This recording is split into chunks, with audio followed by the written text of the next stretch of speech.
এই আন্দোলনটা হচ্ছিল, তখন হলে হেন তেন করে রাজাকারের বাচ্চা বলে গালি দিয়েছিল, বড় বড় আরামকে যারা চেয়ারে বড় বড় হাসি ফুটিয়েছিল, তাদেরই বংশধররা আজকে বলতেছে যে এটা নাকি হাস্যকর।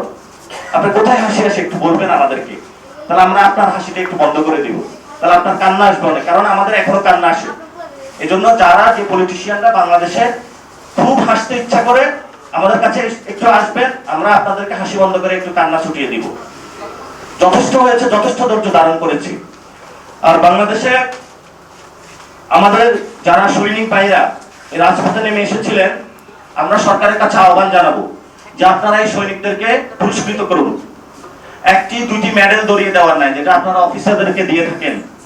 এই সৈনিকদের তেল জল নুনের অভাব রয়েছে, অল্প কয়টা টাকা বেতন পায়, সারাদিন সোজা হয়ে শটান হয়ে দাঁড়িয়ে থাকে, কিন্তু যখন পরিবারের কাছে যায় অল্প কয়টা টাকা নিয়ে তাদের যেতে হয়, অথচ তারা দেশ মাতৃকা রক্ষা করে চলছে।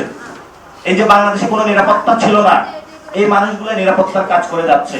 আপনি দেখবেন মাঠে দেখবেন সেনাবাহিনীর লোকগুলা মুখ শুকিয়ে গেছে তাদের, সারাদিন ডিউটি করে একটার পর একটা প্রবলেম তারা সলভ করে যাচ্ছে। আমরা ডক্টর ইউনূস সরকারের কাছে আবেদন জানাবো যে আপনি এই সৈনিক যারা রয়েছেন তাদেরকে আপনি পুরস্কৃত করুন, কাগজে কলমও পুরস্কৃত করুন, তাদের বেতন ভাতা বাড়িয়ে দিন এবং তাদেরকে একটি সম্মান জায়গায় প্রদর্শন করুন।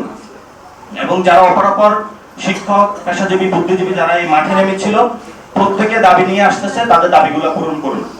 এবং যদি তাদের দাবিগুলো পূরণ করতে না পারেন, সে তো তার ফ্যামিলিতে বাচ্চার কাছে যেতে হয়।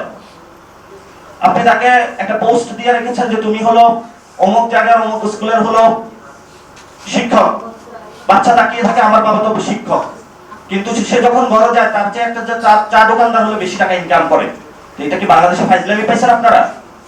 এজন্য আমরা এনসিপি রাজনীতি করবে, আমরা গণতান্ত্রিক প্রক্রিয়া যাচ্ছে, আমাদের গণতান্ত্রিক প্রক্রিয়া থেকে আপনারা অন্য জায়গায় ঠেলে দিবেন না।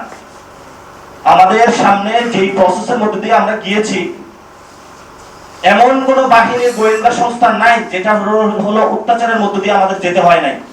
বাংলাদেশের একদম প্রেসিডেন্ট হাউস থেকে একদম মাঠ লেভেলের সব জায়গা পর্যন্ত আমাদের দেখা হয়ে গিয়েছে।